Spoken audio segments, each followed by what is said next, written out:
So rational expressions are very similar to what we've seen before when we were in elementary dealing with reducing fractions. So back in elementary, let's say we had the fraction 15 over 65. Well, when we taught this to you guys in elementary, we would say, okay, well, ask yourself, what are the factors of 15? Well, that would be 3 and 5. What other factors do you have for 65? You have 13 and 5.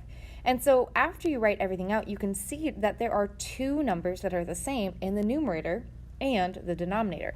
And because they're the same, this was our common denominator, and we were able to cross them out. And whatever was not crossed out became our answer. So the 5's canceled out, and we were left with 3 over 13. Well, the same thing applies for rational expressions when we have polynomials instead of just normal numbers.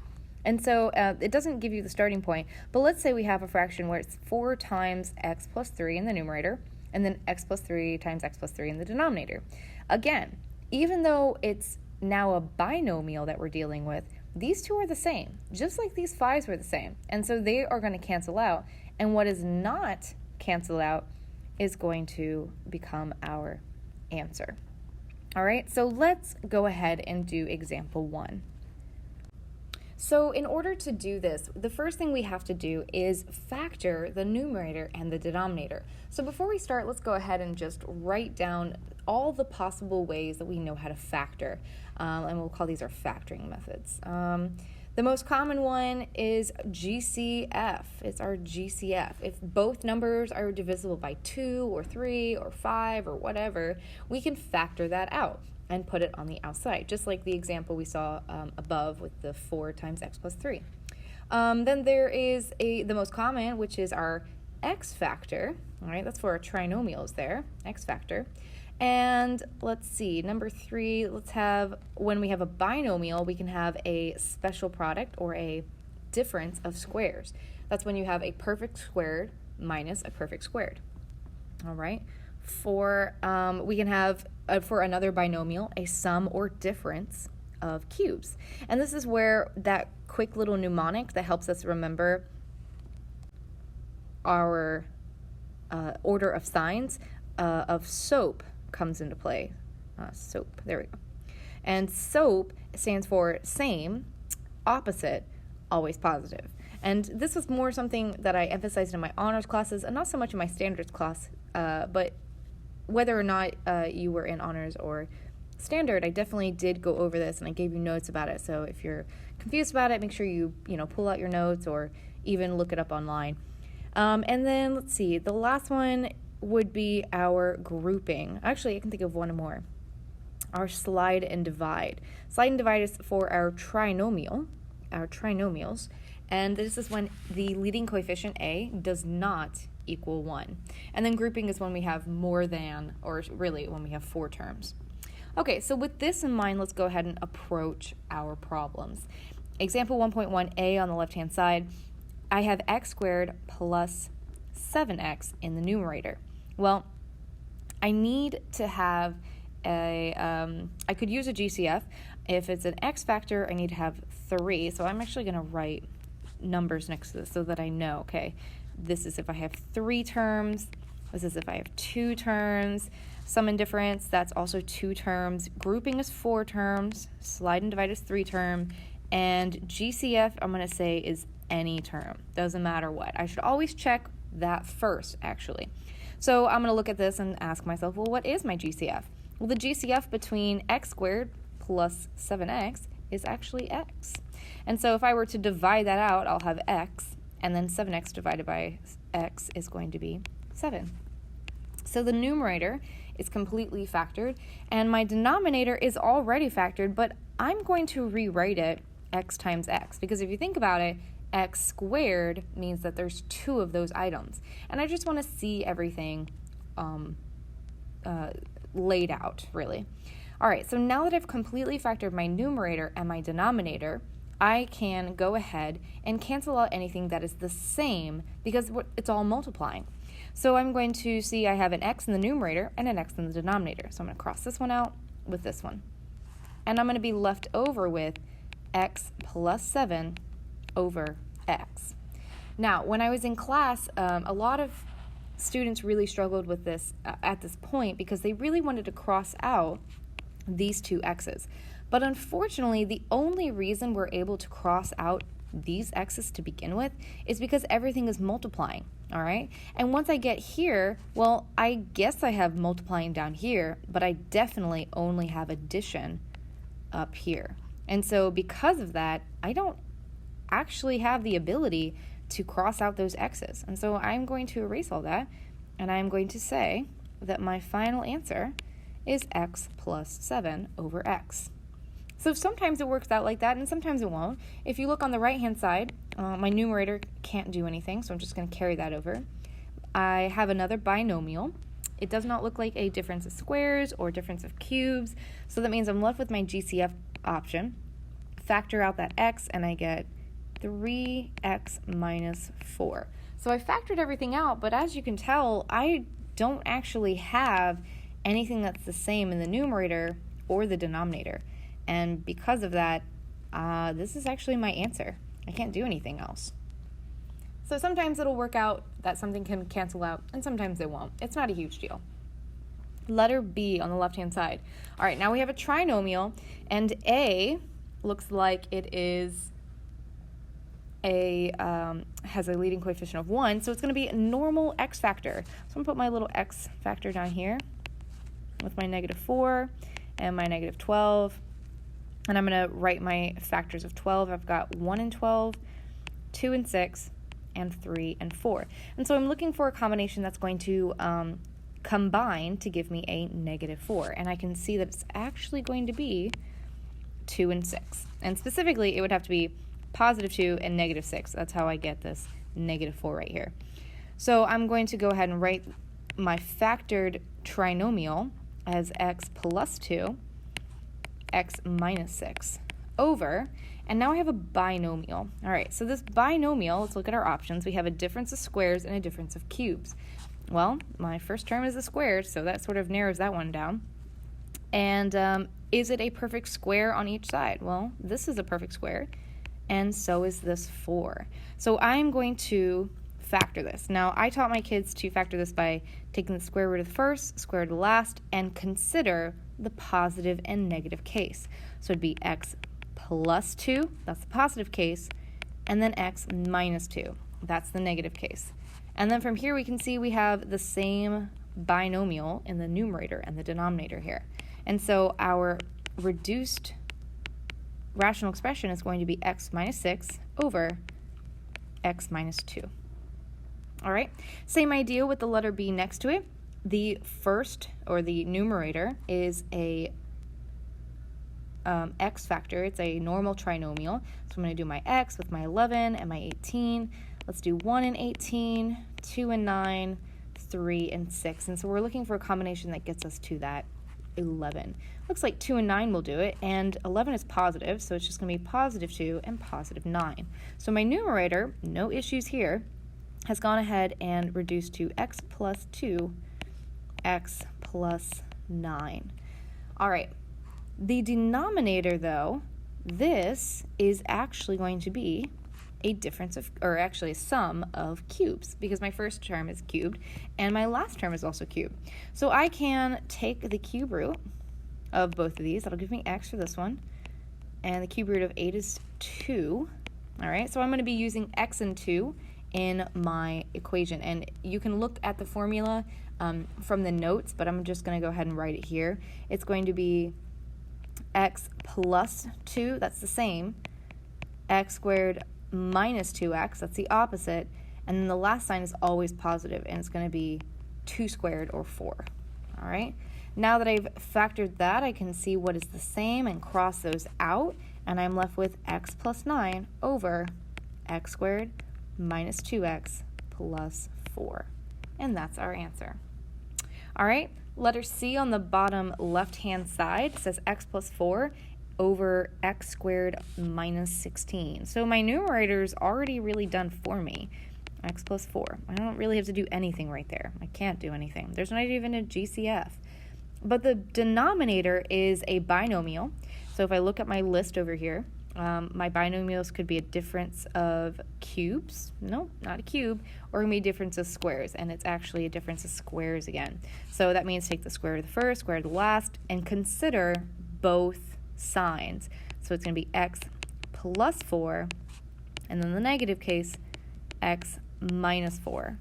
All right, now that I have this, I can see x plus 4 is the same in both the numerator and the denominator.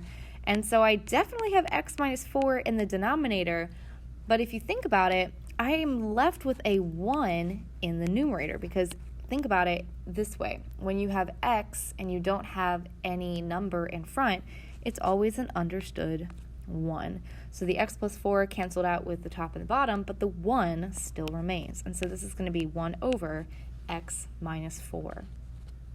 All right, last one. Letter C on the right-hand side says 32x to the 4th minus 25. This is a binomial, and it is definitely not a perfect square or a perfect cube, so I can take out a GCF. So I'm going to divide each side by 2, and I will get 16x to the 4th minus 25. And now that I've taken out the GCF, I can actually see that this actually follows my difference of squares.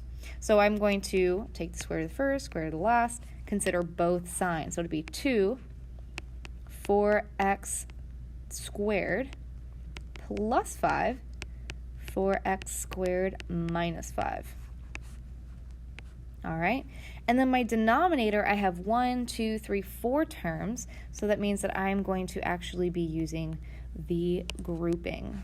Going to be using the grouping here. So I am going to cut this in half. All right, I've got the first 2 and the second 2, and I have to factor out the GCF of each one. So the GCF of the first 2 is going to be 4x squared. That'll give me x minus 3. And my GCF of the second half is actually going to be a negative 5. And remember, it's going to be negative 5 because you're not allowed to have a negative in the first term right here. All right, so it was okay in the 4x cubed because that's positive, but it's not okay here because it's negative. So when you factor out the GCF, you just want to factor out a negative at the same time. But negative 5 divided by negative 5 is positive, and 15 divided by negative 5 is a negative 3. All right, now I know I have done it correctly. If my 2 parentheses are equal, they come together to make their own little group, and then the 2 pieces that were basically kicked out, they make their own group. So it's going to say 4x squared minus 5. Now that everything's written, I can easily see that this and this are equivalent, and therefore I can cross them out. So my leftover pieces are going to be 2 times 4x squared plus 5 over x minus 3. And this is my answer. All right, so now let's get to multiplying. This is example 2. When you're multiplying, there's a lot of different methods you can use. You can start by reducing things if you would like. It's not a huge deal. For example, if I look on the example A on the left-hand side, I can see that I have obviously all multiplication, which means I'm allowed to cross things out if it's in the numerator and the denominator. I have 1y in the bottom and 1y in the top. All right, so that's one thing I can do. I also have a 4 and an 8. So if I want, I can reduce this. I can divide my 8 by 4, basically. And so that reduces to 2. And there's other things you can do, but sometimes students get really confused by all of this. And so really what I'm going to do is I'm actually going to wait on all of that. But either way, if you see those shortcuts, you can go right ahead and start reducing it. And it will make your work just a little bit shorter and a little bit easier as well, I think. But let's go ahead and just make sure that we're following the same process to make sure that we're not making any mistakes. When you have multiplication of monomials, which is what we have in this particular case, there's no parentheses. I'm just going to multiply across with things that are like, quote unquote, like terms. So 8 and 7, those are normal numbers. I know how to multiply that. 8 times 7 is 56. All right, then I have 2 x's. I got x cubed and x to the 4th. And if you remember, when you multiply 2 bases that are the same, you add their exponents. So this becomes x to the 7th. Same thing happens with the next one. It's just understood variable understood exponent of 1 with this y, and so it would be y to the 4th. What I do to the top, I have to, excuse me, that's not a true statement. I need to multiply the same way I did in the numerator with my denominator. So I'm going to multiply across. 2 and 4, normal numbers. Go ahead and just multiply them. 2 times 4 is 8. I don't have any x's to multiply, so I just carry that over. And then I have y squared times y1, so I add those exponents. So then I can see, oh, well, I know that I can reduce 56 over 8. That's going to give me 7. And I also know that I can deal with x to the 7th over x. That's going to give me x to the 6th. And then I also know that I can deal with y to the 4th over y cubed. When you have two bases that are on a fraction, you subtract your exponents. So it would be 4 minus 3 or just 1. And so my reduced monomial is going to be 7x to the 6th power times y. All right, same idea with the next one. I'm going to multiply across. If you would like to take a second and try to find things that you can reduce on your own, I strongly recommend it. But if you're unsure of how to do that, I would just wait. All right, so we're going to multiply across. We have 3 times 6 is 18. We have x to the 5th times x to the 1st. That's going to be x to the 6th. And then y squared times y squared is y to the 4th. All right, all of that's going to be over. 8 times 9 is 72. X to the 1st times x to the 3rd is going to be x to the 4th.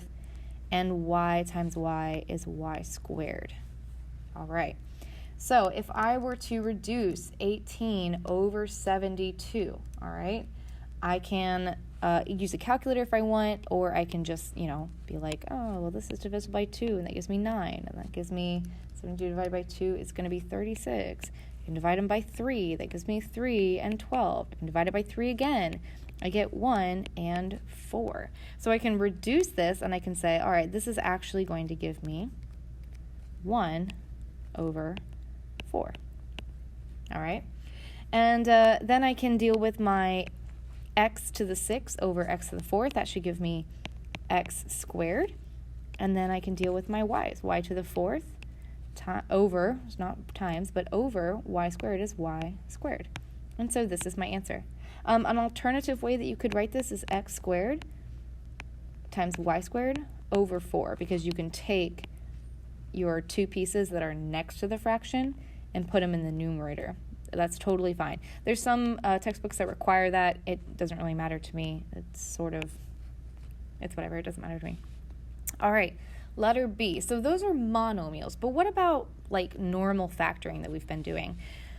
All right, so to do this, you have to factor everything, which can get super crazy. But once you factor everything, you can easily see what's the same, just like we had in example 1, where we saw that it was simplifying and reducing. All right, so and I'll try to color code this. I'm going to make this, I'll make it green. All right, so this right here, I can factor out of 3x. That gives me 1 minus x, all right? Then I can do the bottom. That's going to give me, if I do my x factor, let's do 4 and negative 5, 1 times 5. I can make this a negative 1 to get a positive 4, and that'll be x minus 1, x plus 5. Okay? Then I have this one, and that should be, if I do my x factor, 1 and 20, 1 and 20, 2 and 10, 4 and 5. And so this is the one that I need, x plus 5, x minus 4. And then all of that's going to be over 3x. Can't do anything with that. All right, so now I can start canceling things out. So I'm going to take my blue back out, and I can see I have a 3x at the bottom here and a 3x at the top here. I have an x plus 5 here and an x plus 5 there. And then I have this weird thing going on with like this one. It's like really, really close. And then this one is really, really close. It's super weird. So what I'm going to do is I'm actually going to manipulate the green x minus or excuse me, the green 1 minus x. If I were to factor, if I were to rearrange it, let me just rearrange it really fast. Hold on. Change my color back. If I were to rearrange it, 1 minus x, technically the variable has to come first, right? So it'd be negative x plus 1. These two statements are equivalent. Okay, all I did was I switched them and I kept the sign with whatever it was in front of. It was in front of the x at the top, therefore it should be in front of the x at the bottom. But remember, I'm not really allowed to have negatives in front. So what I'm going to do is I'm going to factor out the GCF of negative 1, and I'm going to get x minus 1. All right, so I'm going to take my eraser, and I'm going to erase this really fast, and I'm going to change it to negative 1 times x minus 1. And now I can see I have another item that I can cross out here, x minus 1 over x minus 1. And so I'm left with, let me change it back to blue. I'm left with negative 1 in the numerator times x minus 4. And this is my final answer, which is obviously different, but it is still a really good problem. All right, letter B on the right-hand side, same idea. I think it's less tricky than the last one, so hopefully that will assist you in understanding where we're coming from. I have my 2x squared minus 10x. I can factor out a GCF of, and I'll put it over here, 2x. That'll give me x minus 5 over, and then I have x squared minus 25. That's a difference of squares, so it's going to be x plus 5, x minus 5. Then I have my x plus 3, which I can't do anything with. Oops, x plus 3. And I have a 2x squared. All right, so I can cancel out my x minus 5 here. I can cancel out this 2 and this 2 here, and I have technically, if I wanted to, I can rewrite this x squared as x times x, and then it's easier for me to see that I can cancel out 1x here and 1x there. So I can rewrite this, and I'm left with x plus 3 in the numerator, so I can get rid of my parentheses. And in my denominator, I have an x from over here, and an x plus 5. And I put the x first because typically you want to put monomials in front of binomials, just like you would put binomials in front of trinomials. You want to put like the smallest thing first, if you will. So this is going to be my final answer. Remember, I can't cancel anything out between these x's here because even though it's multiplying in the denominator, it's no longer multiplying in the numerator. They both have to be multiplying in order to do that. All right, so then the very last one, it seems like it's going to be difficult, except for the fact that we can actually change this to be a fraction. Or you can just think about it as, since it's a normal trinomial, there's no fraction thing going on here, it's going to interact with the other numerator. So I can factor this out, and I can say, all right, this is going to be, actually, the more I look at it, I think there's not really any way for me to factor that. So let's skip that, and let's work with the x cubed minus 1 right here. This is that difference of cubes, so I need to take the cube root, I get x and 1. So I'm going to plug that into the formula that I gave you guys for notes, and so I can rewrite this. It's going to say x plus 5 over x minus 1, that is your same, x squared plus x, that's your opposite, and then always positive is going to be 1 right here, times, and then I'm going to carry this down, x squared plus x plus 1. And it's fortunate that I went ahead and skipped this larger trinomial right here because I was looking at it, I was like, I don't think I can factor that. What was I thinking? But now I can see that it actually cancels out with this trinomial down here. And so our final answer is going to be x plus 5 left in the numerator and x minus 1 in the denominator. And that's our answer. So the same thing is going to happen with the next one. We have our unfactorable trinomial right here. So I'm going to look at my denominator, and I can see it's another difference of cubes. So I'm going to take the cube root, cube root, I get x and 3. Plug that into my formula, so my numerator is just going to be x plus 2. My denominator is going to be x minus 3. Yep, x minus 3, that's the same. X squared plus, that's the opposite, 3x, and then my last one is always positive, and it's going to be 3 squared, or 9. All right, times, and carry this down, x squared plus 3x plus 9. All right, again, it works out, thank goodness. Had me worried for a second. And so I'm left with x plus 2 in my numerator and x minus 3 in the denominator. And that is our final answer. So it's very similar to example 1. It's just we have to make sure we factor everything completely, and then we can see things that we can cross out that we weren't able to see beforehand. So then the last portion is division, because really division is the inverse operation of multiplication. So if I want, or what I should do, is I need to think about KFC, or really KCF. I need to keep, change, and then flip. So I'm going to rewrite this. That's the first thing I have to do. Keep the first one. Nothing changes here. Change the sign to multiplication. Make it a star so we know it's not x. And then we are going to flip the other equation, or the other fraction. So it'd be x squared minus 11x plus 30 over x squared minus 6x. All right, once we've done that, then we can go ahead and start factoring and stuff. So my numerator, can't do anything with that, so it's just going to be 7x. My denominator, I can factor it to GCF. x2 factors out and gives me x minus 5. All right, times, and now let's factor that trinomial on the top right.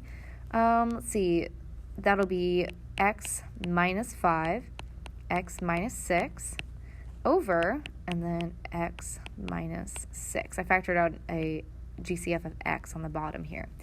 Okay, and now we can start crossing things out. So this crosses out with this, x minus 6 crosses out with this x minus 6, x minus 5 crosses out with this x minus 5, and so we actually end up with just a normal number. That's so funny. It's not even a rational expression. It's just a normal 7/2. How beautiful. All right, same idea with the right-hand side. We have our keep, change, and flip. So it's going to be keep the first one,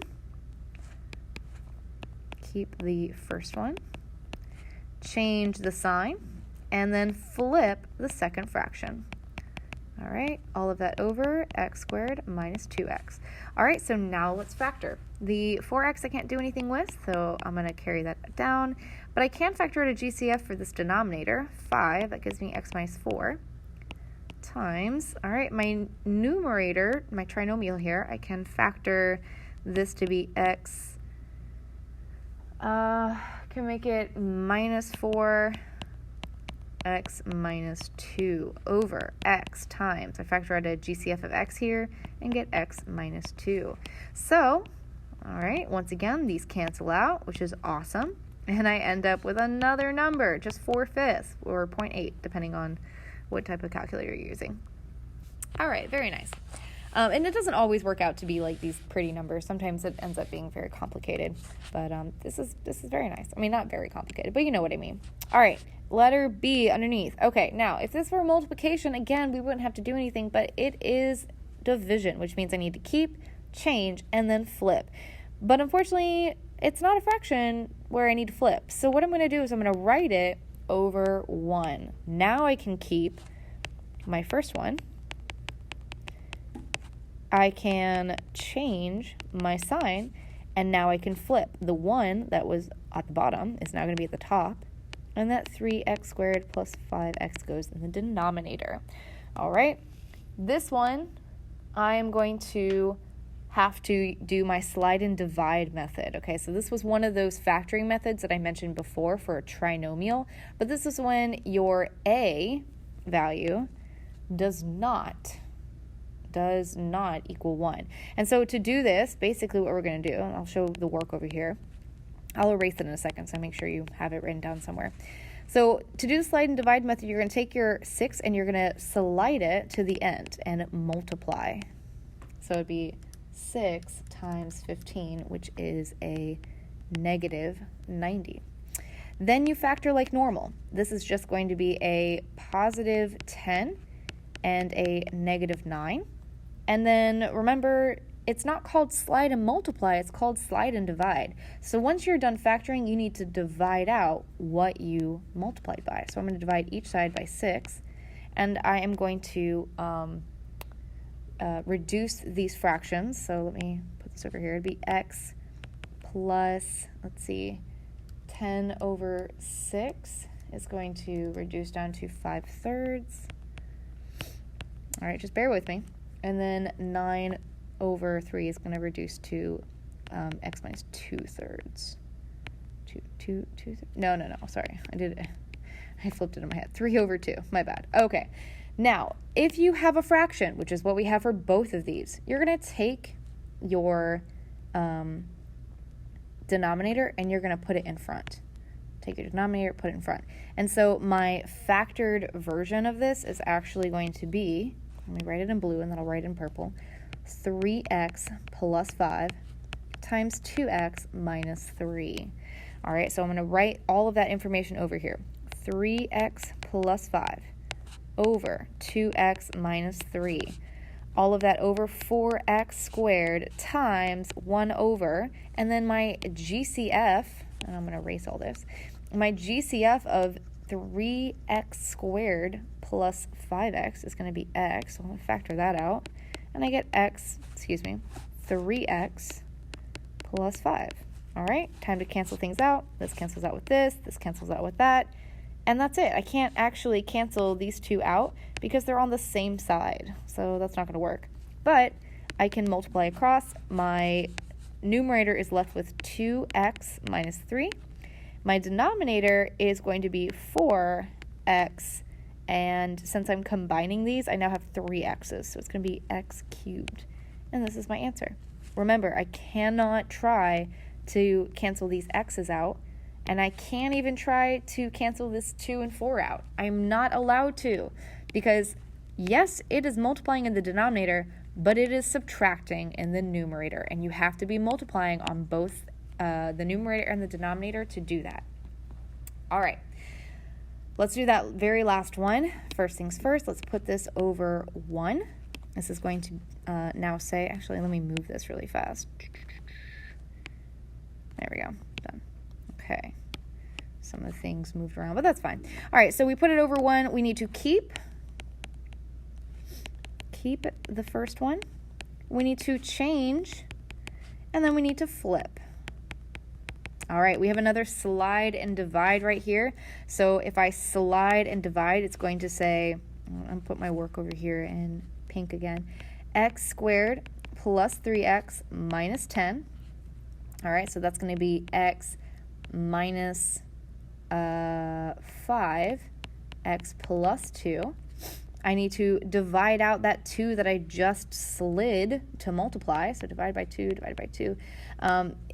If you end up with a fraction, you need to reduce and take your denominator and put it in front. Well, 5 over 2 is already reduced, so it's actually going to be, I'll put it over here, 2x plus, or sorry, not plus, but minus 5, 2x minus 5. And on the right-hand side, this actually reduces. This becomes x plus 1. So my slide and divide is actually easier than that first one, which is great because that was crazy. 2x minus 5 times x plus 1 over 6x times 1 over, factor out that GCF of x, and we get 2x plus 5, and then we cross out things that are the same. Which I just realized I made a mistake because this should work out that the 2x minus 5 and 2x plus 5 cancel out, but they're the opposite signs, which means I can't, which means I might have made a mistake somewhere. So let's go back. I have a positive 3, and I have a negative 5, and a positive 2. So I'm actually supposed to make this a plus 5. Let's see if I can make this smaller. And a minus 2 right here. There we go. Now we have a positive 3, because if I kept it the other way, it'd be a negative 3. Which means that this is going to be positive and this is going to be negative. Okay, all right, and we'll fix it down here too. This is negative and this is positive. Okay, now that it's all fixed, now I can see that I can cross these out. I can't cross anything else out, so I multiply across. X minus 1 is left in the numerator, and I have 6x squared in the denominator. And this is the end of this section. If you have any questions, please feel free to reach out to me. I'm more than willing to assist you on any of the homework problems, and yeah, good luck.